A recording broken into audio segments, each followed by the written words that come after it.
শহীদ ওমর আল মুখতার, যিনি ছিলেন লিবিয়ার স্বাধীনতাকামী জনগণের একজন নেতা।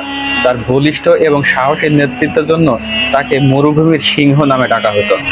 1862 সালে তিনি লিবিয়ায় জন্মগ্রহণ করেন।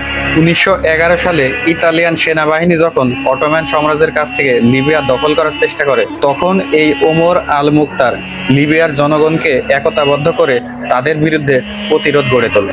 দীর্ঘ প্রায় 20 বছর যাবৎ লিবিয়ার জনগণকে সঙ্গে নিয়ে গেরিলা যুদ্ধের মাধ্যমে ইতালির এই আধুনিক সেনাবাহিনীকে ব্যতিব্যস্ত রাখেন। 1931 সালে তিনি ইতালির সেনাবাহিনীর কাছে ধরা খান এবং ওই বছরই 16 সেপ্টেম্বর তাকে ফাঁসিতে ঝুলানো হয়। কথিত আছে, ওমর আল মুখতারকে যখন ফাঁসি দেওয়া হয় তখন তার চশমাটা খুলে মাটিতে পড়ে যায়। ঠিক তখনই একটা বাচ্চা এসে তার চশমাটা আবার হাতে তুলে নেয়। এ থেকে আমরা বুঝতে পারি, মুসলিম বিশ্বকে যতই নিপীড়ন নির্যাতন করা হোক না কেন, তাদের নেতৃত্বের অভাবে কখনো তাদের সংগ্রাম থেমে যাবে না। কেউ না কেউ এই পতাকা ঠিকই হাতে তুলে নেবে।